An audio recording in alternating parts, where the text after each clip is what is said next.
제니샤와 조로, 모모노스케, 프랑키 등이 만담을 나누는 사이 이누아라시와 네코마무시가 나타났고, 이누아라시와 네코마무시는 조로가 지원을 온 것을 보며 놀라는 모습을 보입니다. 하지만 네코마무시는 매우 다급해하며 롤로노와 조로, 하지만 지금은 인사할 시간이 없구만, 와노쿠니의 해역에 해군들이 나타났소 라고 소리쳤고, 모모노스케는 긴장한 듯한 표정을 지으며 와노쿠니의 병력 전원에게 전투태세를 갖추라고 전하오 라고 말합니다. 그리고 조로는 나스주로의 기운을 느끼며 강한 검사가 온 것 같군, 그 녀석은 내가 처리하겠다 라고 말합니다. 그리고 이누아라시는 관측에 따르면 지휘관은 해군대장 로쿠규, 그 외에 해군중장 스모커, 과학병기 등이 있어 검사는 보이지 않는다만 라고 말하며 조로가 상대할 만한 강한 검사는 표면적으로 드러나 있지 않다고 말합니다. 하지만 조로는 아니 고작 그런 녀석들이 아니다, 분명 미호크를 아득히 상회하는 검사의 기운이 느껴진다, 그 녀석의 검은 원혼을 너무나도 많이 먹은 요도다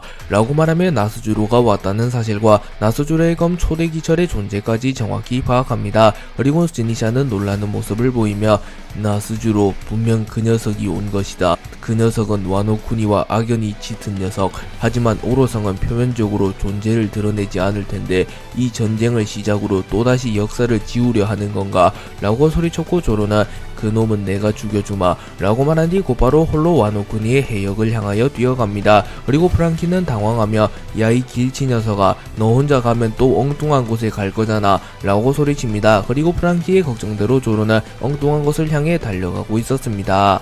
해군이 와노쿠니에 도착한 이후 해군은 와노쿠니의 거대한 폭포를 마주하게 됩니다.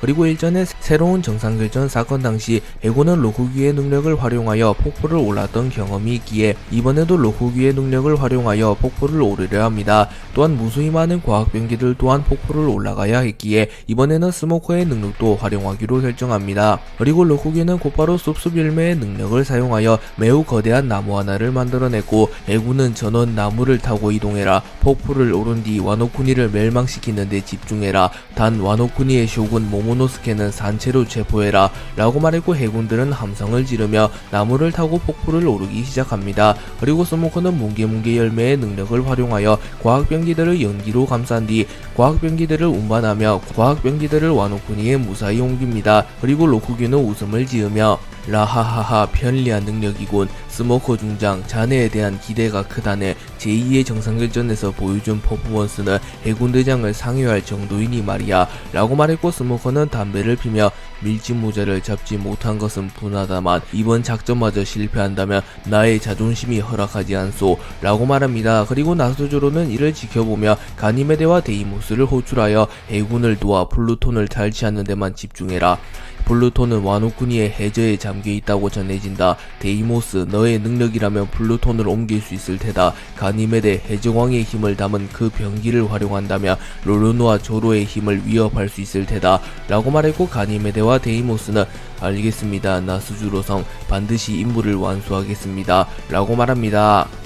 해군이 로쿠기와 스모커의 능력을 활용하여 성공적으로 와노쿠니에 침입한 이후 과학병기를 필두로 한 해군은 와노쿠니를 서서히 압박해오기 시작합니다. 그리고 제니샤의 도움을 받아 와노쿠니의 민간인들이 모두 모코모 공국으로 이동했고, 와노쿠니에는 사무라이들과 전사들만이 남아있었습니다. 그리고 효하라범을 필두로 한 와노쿠니의 강자들은 파시피스타 마크3를 공격하기 시작합니다. 그리고 모모노스케는 곧바로 악마열매의 능력을 사용하여 거대한 용으로 변신한 이후 해군들의 앞에 나타납니다. 그리고 이를 본 해군들은 겁을 먹으며 뭐야, 분명 카이도우는 임펠다운에 있을 텐데 라고 소리칩니다. 그리고 모모노스케는 나는 카이도우가 아니오 라고 말한 뒤 보로브레스를 사용하여 해군들을 공격합니다. 한편 조로는 여전히 길을 헤매고 있었고, 젠장, 분명 일전에 몇 번이나 와봤던 곳인데 길이 왜 이렇게 복잡한 거지, 전쟁은 이미 시작된 것 같은데 빨리 그 검사를 찾지 못하면 낭패로다 라고 생각합니다.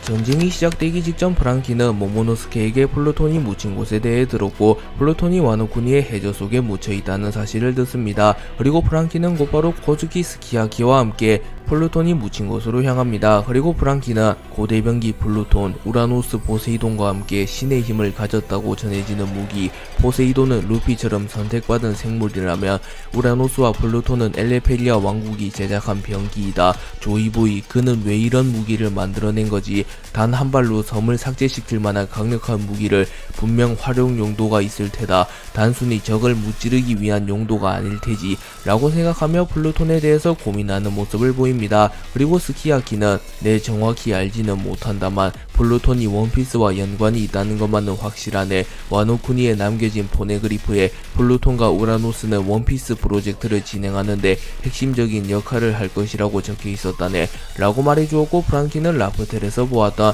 마지막 포네그리프의 내용을 떠올리며 모든 섬을 하나로 잇는 계획을 말하는 건가? 그렇다면 결국 고대 병기는 레드라인을 부수기 위해 반드시 필요한 병기인가? 라고 생각하며 무언가 깨달음을 얻은 듯한 모습을 보입니다.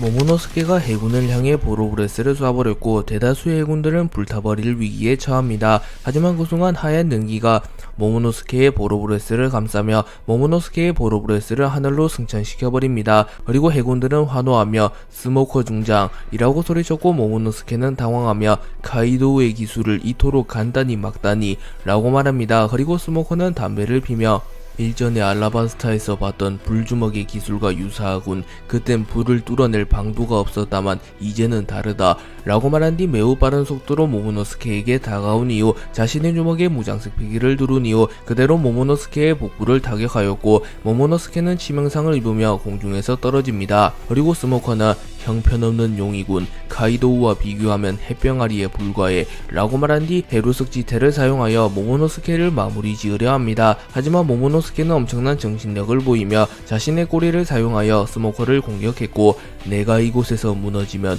와노쿠니는 끝이다. 결코 굴복하지 않겠소 라고 소리칩니다. 하지만 무장색 패기도 사용하지 못하는 모모노스케의 공격이 스모커에게 타격을 줄 리가 없었고, 스모커는 여유롭게 모모노스케의 공격을 흘려내며 실력이 없다면 그 무엇도 지킬 수 없다. 너희 같은 범법자들은 해군이 존재하는 한 소중한 걸 지킬 자격조차 얻지 못한다 라고 말하며 화이트 블로우를 사용하여 모모노스케의 안면을 타격합니다. 그리고 모몬가는 이를 보며 스모커 녀석의 모습이 마치 사카즈키 원수 같군. 차기 해군 원수로 가장 적합한 녀석은 저 녀석이다.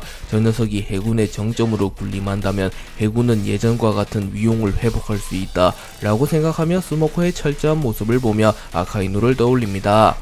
모모노스케는 스모커의 공격을 허용한 이후 치명적인 부상을 입었으나 와노쿠니를 지키고자 하는 집념을 보이며 다시 일어납니다. 그리고 모모노스케는 용으로 변하면 관역만 넓어질 뿐 저자에게는 검술로 상대하는 것이 맞겠군 이라고 생각합니다. 그리고 모모노스케는 도신 류마의 검이자 과거 조로가 사용했던 검인 흑도 슈스이를 꺼내들었고 곧바로 스모커를 향해 달려옵니다. 그리고 모모노스케는 이날만을 위해 단련했소. 아버지가 카이도우를 베어버린 기술이요 라고 말하며 마치 오뎅과 같은 모습을 보이며 도원 토츠카를 사용하여 스모커를 베어버리려 합니다. 하지만 아직은 모모노스케가 오뎅과 같은 강자가 되지 못했으며 오뎅의 기술도 제대로 따라할 수는 없었습니다. 그렇기에 모모노스케의 일격이 스모커에게 닿을 리가 없었고, 스모커는 모모노스케의 검을 한 손으로 붙잡은 뒤 자신의 스승 거프의 기술인 블루홀을 사용하여 모모노스케를 땅에 쳐박아 버립니다. 그리고 스모커는 화이트 프로젠을 사용하여 모모노스케를 체포하려 합니다. 하지만 그 순간 누군가가 나타나 스모커를 공격하였고, 스모커는 연기화되며 적잖은 충격을 입습니다. 조로는 나스조르를 찾기 위해 숲을 헤매고 있었습니다. 그리고 조로는 심각한 길치였기에 좀처럼 나스조르를 찾지 못하고 있었습니다. 하지만 그 순간 조로의 앞에 세라핌 미호크, 세라핌 티치, 세라핌 유불과 해군본부 소장 타시기가 나타났고, 타시기는 조로씨 지금이라도 자수하세요. 검사로서 당신 같은 대거모가 범죄자로서 객사하는 건 보기 싫어요 라고 소리칩니다. 그리고 조로는 표절 가수 같은 자식, 널 보니 그 녀석이 떠오르는군. 이제 그 녀석의 앞에 당당히 설 수 있겠군. 우리의 약속대로 세계 최강의 검사가 되었으니 말이야. 하지만 아직은 앞으로 나아가는 걸 멈출 수 없다. 세계 정부를 타파하자고 맹세한 동료들과의 약속을 저버릴 수 없으니 라고 말한 이후 도신류를 뽑아들며 엄청난 폐양색 패기를 방출합니다. 그리고 검에 관심이 매우 많았던 타시기는 단번에 도신류를 알아보며 역시 제2의 정상결전에서 사용하던 당신의 검, 전설 속에나 존재하는 줄 알았던 최상 명검 중에서도 가장 귀한 최상 명검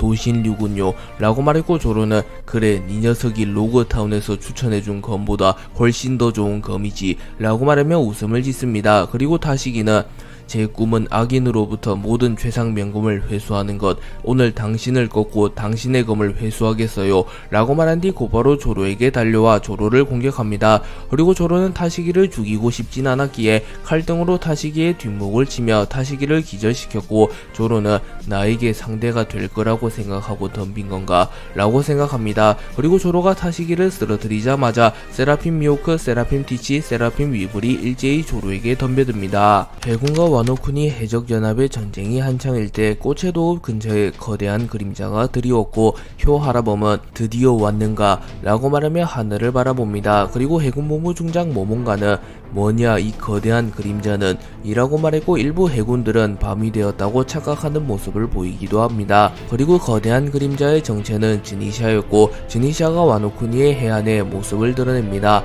그리고 즈니샤는 곧바로 코를 휘두르며 해군 군함 한 척을 박살내버렸고, 즈니샤의 공격의 여파로 와노쿠니에 상륙해 있던 해군들과 해적들의 일부가 날아가 버립니다. 그리고 해군본부 중장 스트로베리는 저 녀석은 거대 생물 즈니샤, 와노쿠니와 연이 있다고는 들었다만 저런 괴물같은 녀석이 와노쿠니를 돕는 건가? 해왕류나 일전의 정상결전에서 봤던 마인 오즈와도 비교도 안 될 만큼 거대한 녀석이군. 이라고 말하며 당황한 듯한 모습을 보입니다. 그리고 즈니샤는 조이보이, 류마, 오늘따라 너희들이 더욱 그립구나 라고 소리친 뒤 다시 한번 힘차게 코를 휘둘렀고, 이번에는 해군 군함 3척이 부서짐과 동시에 거대한 해일이 와노쿠니를 덮쳐옵니다. 그리고 효 하라범은 모두들 즈니샤의 공격에 대비해라. 즈니샤는 우리의 아군이다. 즈니샤에게 해군을 맡겨두고 도주하는 해군들만 확실히 마무리 지어라 라고 말합니다.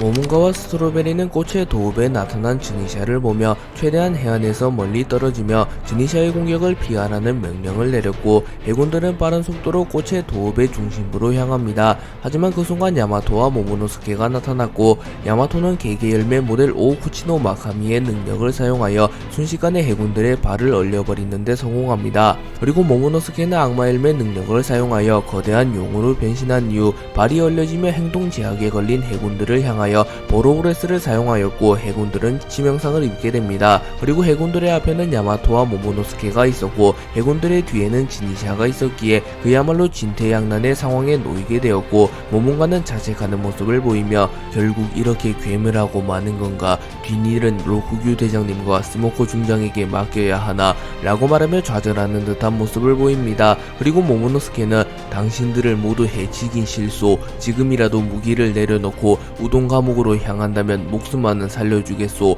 라고 말합니다. 하지만 스트로베리는 테러리스트와 협상 따윈 없다. 여기서 죽을지언정 목숨을 구걸하진 않는다 라고 소리칩니다. 그리고 즈니샤, 모모노스케, 야마토는 하는 수 없이 해군들을 모조리 섬멸하려 합니다.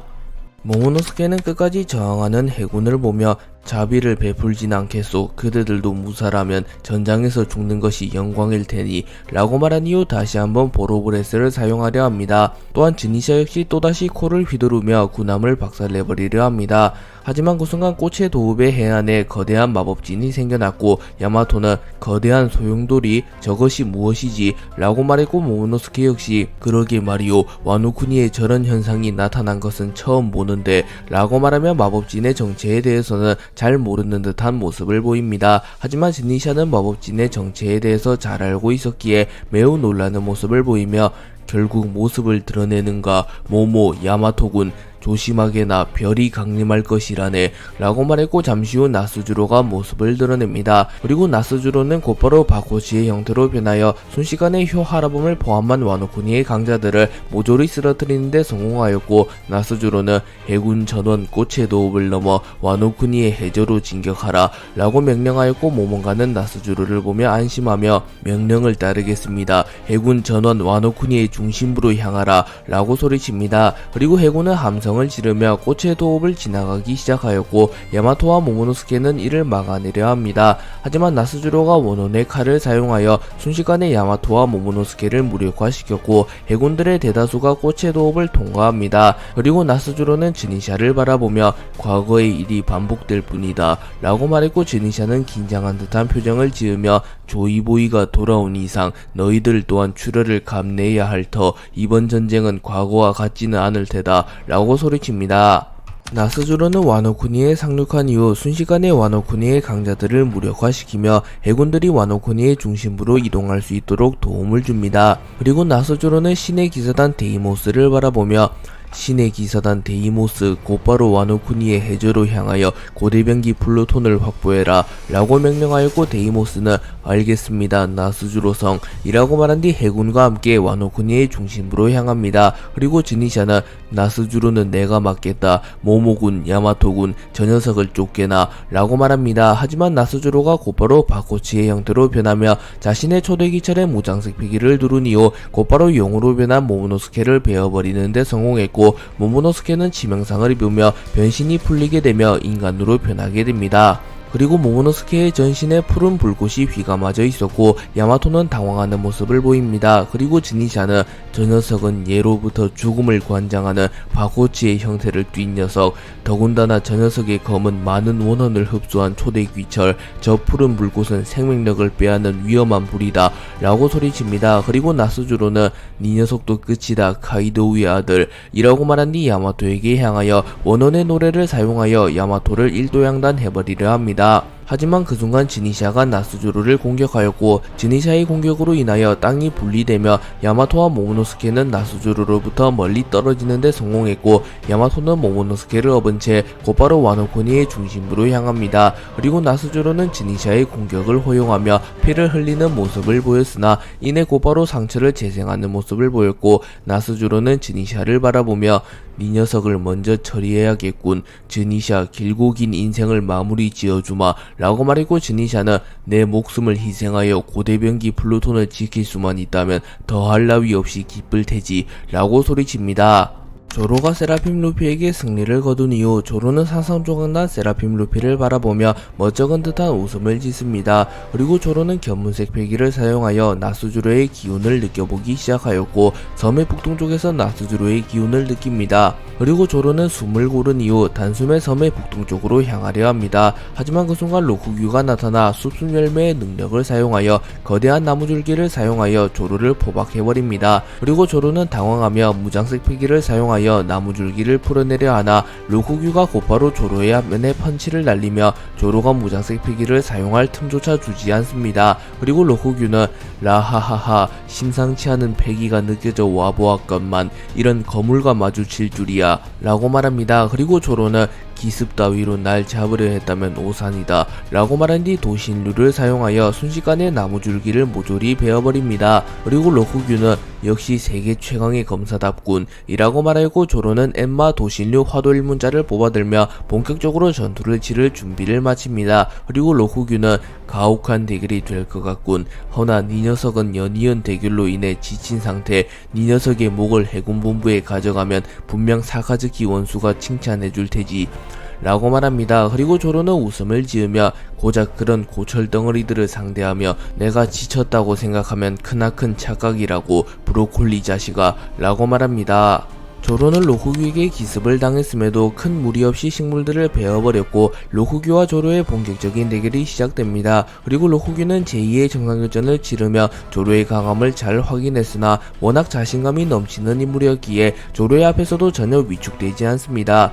그리고 로쿠규는 곧바로 숲숲 열매의 능력을 사용하여 거대한 나무로 변하였고, 로쿠규는 청림 화목을 사용하며 나무로 변한 자신의 몸 전체에 무장색 필기를 두름과 동시에 자연의 에너지를 자신의 것으로 만들며 전체적으로 전투력이 크게 상승하게 됩니다. 하지만 조로는 아랑곳하지 않으며 자신의 검 세자루의 폐양색 필기를 휘감은 이후 삼도류 지옥의 검을 사용하여 로쿠규를 반토막 내어버리는 데 성공합니다. 그리고 로쿠규는 당황하며 뭐냐 이 위력은, 단 한 방만에 목숨을 잃을 뻔했다 라고 생각합니다. 그리고 로쿠규는 숲숲 열매의 능력이 풀려버렸고, 조로는 로쿠규가 허용한 빈틈을 놓치지 않으며 삼도류 거목 사냥을 사용하여 로쿠규의 왼팔을 베어버리는 데 성공합니다. 그리고 로쿠규는 곧바로 숲숲 열매의 능력으로 팔을 재생하나 팔을 재생한 대가로 극심한 체력 소모가 일어났고, 로쿠규는 숨을 헐떡이며 조로를 바라봅니다. 그리고 조로는 로쿠규를 마무리 짓기 위해 로쿠규에게 다가옵니다. 로쿠규는 조로가 자신에게 다가오자 해군본부 대장을 만만히 보지 마라. 아직 이 녀석을 쓰러뜨릴 힘은 남아있다. 라고 말한 이후 자신의 손에 무장색 패기를 두른 이후 숲순열매의 능력을 활용하여 자신의 손을 마치 칼처럼 변환시켰고 곧바로 조로의 목을 베어버리려 합니다. 하지만 조로는 도신류를 사용하여 로쿠규의 공격을 막아낸 이후 엠마를 활용하여 폐양색 패기와 무장색 패기를 극대화한 이후 곧바로 로쿠규를 베어버리려 합니다.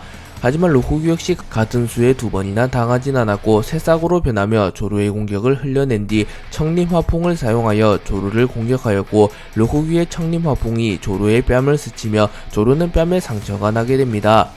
그리고 로쿠규는 기세를 모아 거목 신화를 사용하여 매우 거대한 나무를 사용하여 조로를 덮쳐버립니다. 하지만 조로는 그 순간 일합참살 지옥 참수를 사용하며 로쿠규가 거목 신화를 사용하여 만들어낸 거목과 함께 로쿠규를 베어버리는 데 성공하였고 로쿠규는 치명상을 입으며 쓰러집니다. 조로는 로쿠규를 마무리짓기 위하여 미호쿠와의 대결에서 영구 흑도로 각성시키는 데 성공한 화도일 문자를 활용하여 로쿠규를 베어버리려 합니다. 하지만 그 순간 로쿠규는 무수히 많은 덩쿨을 소환하며 조로를 잠시 동안 묶어놓는 데 성공하였고 곧바로 현장을 빠져나가며 도주하는 데 성공합니다. 그리고 조로는 나수조로를 찾는 것이 급선무였기에 굳이 로쿠규를 추적하지는 않습니다. 그렇기에 로쿠규는 전장에서 도망치는 추한 모습을 보였으나 결론적으로 계속 싸웠으면 패배했을 것이 불보듯 뻔했기에 현명한 판단을 내렸다고 볼 수 있습니다. 에이스는 해군들이 와노쿠니로 향하고 있다는 소식을 들은 이후 야마토의 부탁을 받으며 야마토와 함께 와노쿠니로 향합니다. 그리고 에이스는 와노쿠니의 스모커와 함께 마주하게 되었고 스모커와 에이스의 대결이 성사됩니다. 그리고 에이스와 스모커 모두 지옥같은 훈련과 생사결을 겪으며 기량이 크게 상승한 상태였고 에이스는 사왕에 오르는 데 성공했으며 스모커는 차기 해군 원수 1순위가 되었기에 사실상 에이스와 스모커의 대결은 해군과 해적의 자존심 대결이라고 볼 수 있습니다. 에이스는 대결이 시작된 이후 곧바로 자신의 주먹에 불과 폐양색 패기를 휘감은 이후 스모커를 향하여 불주먹을 날렸고 스모커 역시 자신의 주먹에 무장색 패기와 연기를 두른 이후 화이트 블로우를 사용하여 에이스의 공격을 막아섭니다. 그리고 에이스와 스모커의 공격이 충돌하며 다량의 연기와 불이 하늘로 승천하였고 에이스는 만족한 듯한 웃음을 지으며 강해적군 연기자식 제2의 정상결전에서 느꼈다만 역시 루피가 괴물이었던 건가. 너 정도 되는 강자를 압도했으니 말이야 라고 말했고 스모커는 불주먹, 밀짚모자, 너희 형제들은 모두 내가 잡아가겠다. 해적왕과 초대 해적왕의 아들을 죽임으로써 해적들의 구심점을 제거하고 대해적 시대를 끝내고야 말 테다 라고 말했고 에이스는 꽤나 진지한 표정을 지으며 그래 어쩌면 그것이 정의일지도 모르지. 하지만 우리가 자유라는 답을 추구하는 한 네 생각대로는 되지 않을 거다 라고 말합니다. 그리고 에이스는 자신에게 다가온 스모커를 향해 형압 화달마를 사용하여 스모커를 불태워버리려 하나 스모커는 견문색 패기를 사용하여 에이스의 공격 포인트를 정확히 캐치한 뒤 미리 그곳을 연기로 변환시켜 놓았고 에이스의 공격을 완벽히 피해내는 데 성공합니다. 그리고 스모커는 채를 사용하여 매우 빠른 속도로 에이스에게 접근한 이후 화이트홀을 사용하여 에이스의 목덜미를 붙잡은 뒤 에이스를 그대로 땅에 처박아 버렸고 에이스는 이 느낌은 할배라고 생각하며 거풀을 떠올립니다. 에이스는 화이트홀을 허용한 이후 적잖은 데미지를 입었으나 에이스는 전혀 위축되지 않았고 에이스의 불꽃은 더욱 타오릅니다. 그리고 에이스는 곧바로 공중으로 튀어오른 이후 대염제를 사용하여 거대한 불꽃 덩어리를 만들어내며 스모커를 공격하였으나 스모커는 화이트 프로즌을 사용하여 에이스의 대염제의 위력을 축소시킨 이후 자신의 헤루스 지태의 무장색 패기를 두른 이후 에이스가 만들어낸 거대한 불꽃 덩어리를 소멸시킵니다. 그리고 스모커는 월보를 사용하여 에이스에게 접근한 이후 자신의 주먹에 무장색 피기를 둘렀고 스모커의 주먹에서 번개가 지직거립니다. 그리고 스모커는 갤럭시 임팩트를 사용하여 에이스의 복부를 정확히 타격하였고 에이스는 충격을 입으며 땅에 처박혀버립니다. 그리고 에이스의 머리에서는 피가 흘러나왔고 스모커는 에이스를 바라보며 전투의 기초는 단연코 패기이다. 자연계 열매를 먹었다고 본인을 무적으로 착각하면 그저 지천에 깔린 범부밖에 되질 못한다 라고 말합니다. 그리고 에이스는 웃음을 지으며 물론 알고 있다. 야 보인 것 같군 라고 말한 이후 폐양색 패기를 발현하였고 에이스의 폐양색 패기는 매우 강했기에 스모커는 놀란 듯한 표정을 지으며 역시 해적왕의 자식인가. 아니 이젠 저 남자를 누구의 아들로 평가하는 것은 저 남자에 대한 예의가 아니겠어. 사왕 불주먹 에이스 패기마저 세계의 정점에 올랐었다는 말인가 라고 생각하며 에이스의 패기가 엄청남을 인정해줍니다. 그리고 에이스는 곧바로 스모커에게 다가와 폐양색 패기를 구체의 형태로 만들어 방출시켰고 이글이글 열매의 능력을 사용하여 구체 형태의 폐양색 패기의 형상을 더욱 위협적이게 만듭니다. 그리고 스모커는 무장색 패기를 사용하여 이를 막아서려 하였으나 에이스의 폐양색 패기가 워낙 강했기에 에이스의 폐양색 패기가 스모커의 방어를 뚫어냈고 스모커는 오른쪽 어깨가 완전히 탈구되어 버립니다. 그리고 에이스는 운이 좋았군, 고작 어깨만 탈구되었으니 라고 말했고 스모커는 또다시 같은 공격에는 당하지 않는다, 각오해라 불주먹 이라고 말합니다. 스모커와 에이스의 대결이 고조되어 갔고 스모커와 에이스는 호적수를 만났기에 대결에 몰두하기 시작합니다. 스모커는 에이스의 공격을 허용하며 오른쪽 어깨에 큰 부상을 입었으나 여의치 않고 곧바로 뭉게뭉게 열매의 능력을 사용하여 매우 거대한 구름의 형태로 변합니다. 그리고 스모커의 크기는 섬의 일부를 뒤덮을 만큼 거대해졌고 에이스는 일전에 제2의 정상일전에서 루피와 겨뤘을 때 선보인 모드인가 섬 전체를 뒤덮을 정도라니 라고 말한 이후 이글이글 열매의 능력을 사용하여 불꽃벽을 만들며 연기의 일부분을 통제하려 합니다. 하지만 스모커는 찰나의 순간도 주도권을 주지 않으려 하며 거대한 구름의 형태가 된 상태에서 에이스를 향해 주먹을 뻗었고 스모커는 뭉게뭉게 열매를 한 차원 더 높은 경지로 각성하며 주변 날씨에도 영향을 끼치기 시작하였고 스모커의 주변에는 태풍이 휘몰아치며 번개가 치기 시작하였고 스모커는 태와 연권 그리고 에이스는 대형계를 사용하여 스모커의 거대한 주먹을 막아섭니다. 그리고 에이스와 스모커의 능력이 충돌하며 에이스의 불꽃으로 인하여 주변의 나무가 모조리 불타버렸으며 스모커의 연기로 인하여 와노쿠니의 일부가 한 치 앞도 안 보이는 안개 속의 미궁처럼 변하게 됩니다. 그리고 신의 기사단 가니메데는 먼 곳에서 스모커와 에이스의 싸움의 여파를 느끼며 과연 능력의 정점에 오른 자들의 싸움인가, 섬이 남아나질 않겠구만 이라고 말합니다. 스모커의 태와 연공과 에이스의 대형계가 충돌했음에도 승부의 윤곽이 나타나진 않았고 에이스와 스모커는 빠르게 승부를 내기 위해서는 악마열매 능력 싸움이 아니라 패기 싸움으로 가야 함을 깨닫습니다. 그리고 스모커는 거대한 연기가 된 상태에서 자신의 주먹에 무장색 패기를 두른 이후 태와 연권의 위력을 극대화시키는 자신의 필살기 무장강화 태와 연권을 사용하여 에이스를 와노쿠니의 일부와 함께 그대로 수장시켜버리려 합니다. 그리고 스모커는 무장강화 태와 연권에 자신의 모든 것을 걸었고 전력을 다해 에이스를 향해 무장강화 태와 연권을 사용합니다. 그리고 에이스 역시 본능적으로 지금이 승부처라고 판단하였고 폐양색 패기의 위력을 극대화하여 불과 함께 방출하는 기술인 패왕천하 화건을 사용하여 스모커의 무장강화 태와 연권을 막아서고자 합니다. 그리고 잠시 후 스모커의 무장강화 태와 연권과 에이스의 패왕천하 화건이 충돌하였고 에이스와 스모커의 패기와 능력이 충돌하며 엄청난 충격파가 형성됩니다.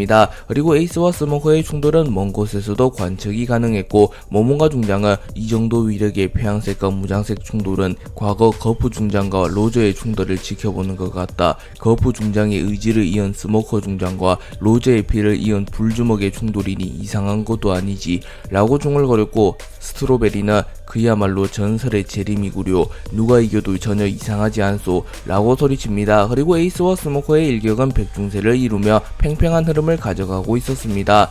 하지만 그 순간 에이스의 폐양색 패기가 꿈틀거리기 시작하였고 자신의 기백보다 강한 폐양색 패기를 가진 에이스의 폐양색 패기가 스모커의 무장색 패기를 뚫어내는데 성공합니다. 그리고 에이스의 불꽃이 스모커의 연기를 모조리 불태워버렸고 스모커는 다시 인간의 형태로 돌아오며 하늘에서 떨어집니다. 그리고 스모커는 정신을 잃으며 쓰러졌고 에이스 역시 스모커가 쓰러진 것을 확인한 이후 모든 체력을 소진하며 쓰러집니다. 그리고 에이스와 스모커의 대결의 여파로 인하여 엄청난 비가 내리기 시작하였고 먼 곳에서 견문색 배기를 통해 스모커와 에이스의 상황을 살피던 야마토는 두 사람의 처절한 싸움이 끝났어 에이스의 미세한 우세이긴 하나 결론적으로 두 사람 모두 쓰러진 상태 에이스와 해군의 싸움이 끝나며 불과 연기의 통제에서 벗어난 하늘은 엄청난 비를 쏟고 있어 라고 말합니다. 즈니샤는 자신이 희생하여 야마토와 모모노스케를 나수주로부터 도주시키는데 성공하였고 나수주로 역시 모모노스케는 부상을 입었으며 야마토를 크게 신경쓰고 있지는 않았기에 무리하여 야마토를 쫓지는 않습니다. 그리고 나수주로는 초대기체를 뽑아들며 즈니샤를 향해 칼을 겨눴고 즈니샤는 서늘한 기운을 느끼며 도대체 저 검은 얼마나 많은 영혼을 집어삼킨 것인가 라고 생각합니다. 그리고 나스조로는 곧바로 공중으로 튀어오른 뒤 귀마 참변을 사용하여 제니샤를 향해 매우 강력한 참격을 날렸고, 제니샤는 압도적인 신체 능력을 바탕으로 나스조로의 귀마 참변을 버텨내려 합니다. 하지만 나스조로의 귀마 참변의 위력이 워낙 강력했고 제니샤는 치명상을 입으며 뒤로 밀려납니다. 그리고 나스조로는 바코치의 형태로 변하며 기동성을 크게 상승시킨 이후 제니샤가 반응도 하지 못할 만큼 빠른 속도로 이동하여 제니샤의 다리 하나를 베어버렸고, 제니샤는 충격을 입으며 비틀거립니다. 그리고 나스조로는 다시 한번 귀마 참변을 사용하여 제니샤의 코를 베어버리려 하였으나 제니샤는 상현 돌진을 사용하여 빠른 속도로 나스조로를 향하여 돌진하였고, 나스조로와 제니샤는 충돌하게 됩니다. 그리고 나스조로는 적잖은 충돌을 받으며 멀리 날아가 버렸고, 나스조로는 인간의 형태로 돌아오게 됩니다. 그리고 나스조로는 순식간에 특유의 회복력을 사용하여 자신의 상처를 치유하는 데 성공하였고, 제니샤 역시 얕은 상처들이 났으나 쓰러질 정도는 아니었기에 제니샤는 자신의 상처에 바닷물을 뿌리며 응급조치를 취합니다.